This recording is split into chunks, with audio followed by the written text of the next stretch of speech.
Jemi rikthyer këtë pjesë të tretë ku do të flasim për 4.3 milion euro që qeveria financoi në koncertin e raperit amerikan Kanye West në Shqipëri, që kanë ngjallur debate në opinionin publik, ku një prej zërave kundër vendimit të qeverisë është dhe analisti Mentor Kikia, me të cilin do të zhvillojmë një bisedë në Palimit.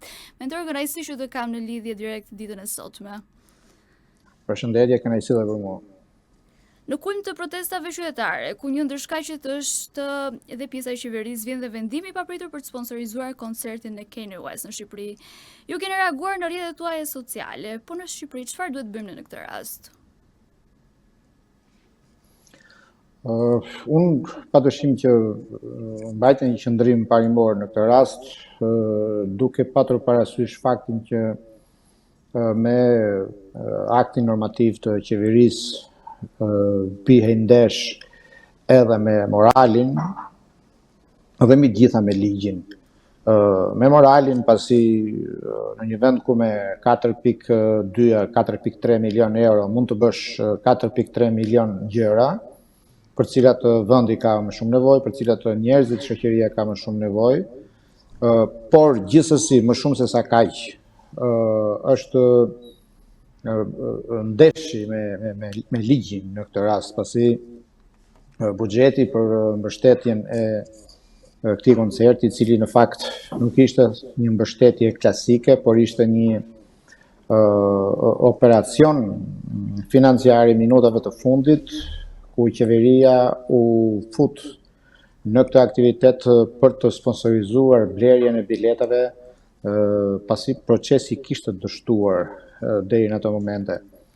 Fondi i nxjerr nga buxheti i rezervë i qeverisë është një flagrancë, pasi tashmë është thënë publikisht edhe nga ekspert të fushës së financave, njerëz publik me zë të fortë, edhe ish funksionar dhe ministrat Partisë Socialiste, të cilët pohojnë që ky fond lëvizet apo del nga thesari vetëm për raste emergjente, histori të tilla si përmbytja, fatkeqësitë natyrore, shoqërore, një pandemi. Pra është si të thuash ajo paraja që çdo qeveri, ashtu si çdo familje vë mënjan për një ditë keqe. Dhe nuk kishte asnjë arsye për të justifikuar. Për llogarisë shërbimesh bazike si shkolla, institucione, pjesën e ilaçeve. Po padyshim që gjithkush thash me 4.3 milion euro bëhen 4.3 milion gjëra. Dikush thotë që mund bliheshin kaq krevat për spitalin, dikush thotë që mund bëheshin kaq ilaçe për të furnizuar spitalet ku nuk ka, dikush tjetër thotë mund bëheshin kaq shkolla, dikush thotë kaq parqe, dikush thotë një rrugë, një kanal ujësjellës, mund të ndihmoshin fermerët etj. Pra, sipas nevojës 4.3 milion euro mund të investoheshin në çdo vend. Por nuk është ky problemi, pasi ato 4.3 milion euro mund të investoheshin realisht në një sektor të caktuar të ekonomisë dhe Shqipëria nuk do të eliminonte të gjitha problemet që ka. Ndaj them që problemi më i madh këtu lidhet me përplasjen që ka ky vendim me ligjin. Dhe për këtë arsye janë adresuar të paktën 2 padi në gjykatën kushtetuese për ta shpallur aktin normativ të pavlefshëm apo antikushtetues, edhe pse tashmë është ekzekutuar. Pra, fondi i vën në dispozicion ka dalë nga buxheti i shtetit dhe ka shkuar në llogaritë e kompanisë private që organizonte koncertin e Kanye West, dhe ka një padi tjetër pranë SPAK-ut, prokurorisë së posaçme, nga Partia Demokratike, e cila e akuzon ministrin e kulturës dhe kryeministrin për shpërdorim të detyrës dhe cënim të konkurrencës dhe të garës, shkelje të barazisë në tender, pra siç është neni formuluar, pasi sipas saj nëse qeveria do të financojë një operator privat në treg, këtë duhet ta bëjë përmes garës, duhet ta bëjë përmes shpalljes paraprake, pasi Ministria e Kulturës ka një buxhet të caktuar përmes të cilit mbështet projekte kulturore, por kjo bëhet vetëm pasi të lançohen shpallje publike, ata që duan të përfitojnë, aplikojnë përmes projekteve dhe kush fiton merr paratë. Qeveria është justifikuar se ky shpenzim është i domosdoshëm për imazhin e Shqipërisë. A mendon që ky është një justifikim i vlefshëm?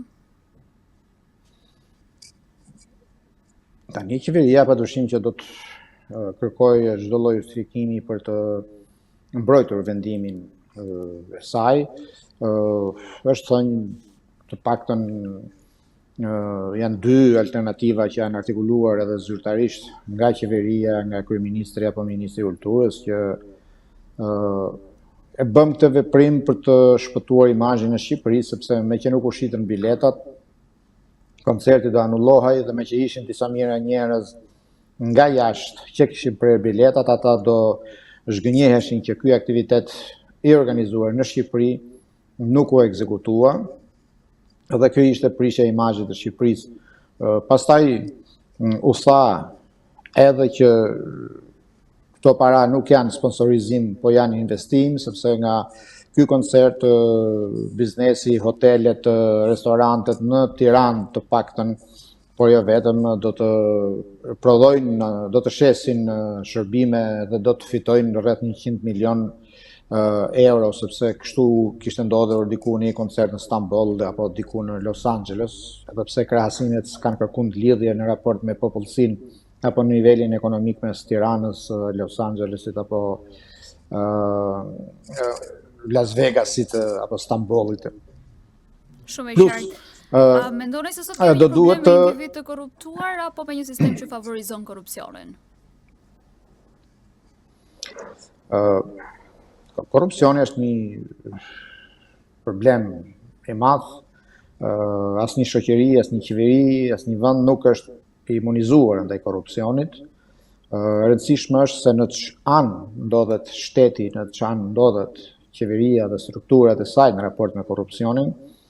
Sado të korruptuara të jenë mekanizmat e shtetit, rëndësi ka që shteti të jetë në anën tjetër, të jetë përballë korrupsionit, pra të jetë duke luftuar me të. Shpesh ajo që ndodh na vën në dyshime nëse institucione apo individ të lartë në Shqipëri janë në të njëjtën anë me korrupsionin apo janë përballë. Megjithatë, përgjithsisht ne flasim për sistemin, por mendoj që nuk është faj i sistemit. Sistemin e bëjnë individët. Ne kemi një shtet të ndërtuar me institucione si çdo shtet tjetër, dhe nëse kemi prokuror të paaft apo të inkriminuar, të korruptuar për të luftuar korrupsionin, ky nuk është faj i mënyrës se si është ndërtuar prokuroria. Nëse kemi ministri ku ka ministra dhe zyrtar të lartë të korruptuar, ky nuk është faj i mënyrës se si është ndërtuar struktura e kësaj ministrisë, por i individëve të korruptuar. Gjithsesi, besoj që në Shqipëri është prekur një limit i korrupsionit që ka inkriminuar vetë shtetin dhe institucionet më të rëndësishme, përfshirë këtu së pari parlamentin, ligjvënësi, ai që prodhon ligjet përmes të cilave një vend qeveriset. Dhe këtu e kam fjalën për ligjet që janë bërë me porosi për të shërbyer projekteve të caktuara apo individëve të caktuar, siç është ligji për investime strategjike, apo siç është edhe ligji i ri për zonat e mbrojtura, ku në mënyrë të paramenduar dhe të paracaktuar, pasi ishin vizatuar në hartën bregdetare zonat ku do ndërtohej pikërisht në ato që mbanin ende statusin si zonë mbrojtër. Pastaj u miratua ligji, u ndryshuan, u hoqën zona nga zonat e mbrojtura, u lejuan ndërtimet e kështu me radhë. Pra, besoj që një vend ka prekur fundin në raport me korrupsionin, kur ligji nuk shikohet si një pengesë, por shikohet si një llastik, që nëse na pengon, thjesht e zgjasim apo e kpusim dhe e lidhim diku tjetër që të mos na pengojë. A ka krijuar një spak një ndryshim real për perceptimin e qytetarëve ndaj drejtësisë sipas jush?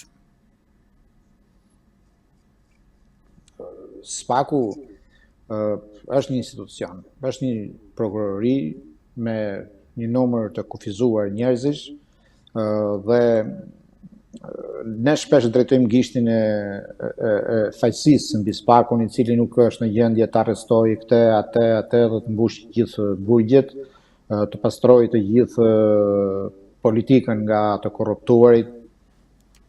E kjo vjen nga dy arsye, besoj. Në shkalla lartë e korruptimit të gjithë institucioneve në Shqipëri dhe përpasoj pritshmëritë tona të jashtëzakonshme nga SPAK-u, i cili do të bëjë gjithçka dhe do ta ndryshojë faqen e këtij vendi dhe fatet tona si popull. Dhe tjetra, deri para SPAK-ut kemi pasur një prokurori tërësisht të mefsht, një prokurori tërësisht të kontrolluar nga partitë që zotëronin pushtetin dhe ku asnjëherë askush nuk ishte guxuar që të firmoste dhe të shkonte në nivele të larta të qeverisjes për të akuzuar dhe pa le arrestuar dikën. Dhe në momentin kur në skenë doli SPAK-u me mbështetje ndërkombëtare, kryesisht amerikane, edhe pritshmëritë tona si popull u rritën shumë. Por kur nuk shikojmë atë që mendojmë ne se duhet bëj SPAK-u, pastaj mendojmë që SPAK-u ka dështuar. Unë mendoj që SPAK-u. Dhe për ta mbyllur se jemi në kohë të limituar, çfarë komenti do të jepni në lidhje me protestën që po zhvillohet aktualisht në vendin tonë? Protesta është një lëvizje qytetare, politike, është duke e parë në këndvështrimin e një shoqërie e cila asnjëherë nuk ishte dëshmuar që është e gjallë, aktive, që bëhet nervoze kur i shkelin të drejtat e tjerë. Mendoj që është gjëja më e bukur që i ka ndodhur. Sërish pritshmëritë e njerëzve janë që kjo protestë të çmontojë atë politikën e vjetër, të inkriminuar, të korruptuar etj. Por unë mendoj gjithsesi që sado që kjo protestë të arrijë, mendoj që deri tani ka hipotekuar pas një dyshim sukseset e veta për të konsideruar një ngjarje që do të mbahet mend në historinë politike të paktën të këtyre dekadave. Me të kënaqësi që të kisha në këtë lidhje direkte për ditën e sotme, bashkë do ta mbyllim këtu. Ju pëlqeu kjo video? Atëherë bashkohuni me ne. Na ndiqni në Instagram, Facebook dhe TikTok dhe bëni subscribe në YouTube. Klikoni like dhe share dhe aktivizoni njoftimet për të mos humbur asnjë video të re. Faleminderit për mbështetjen.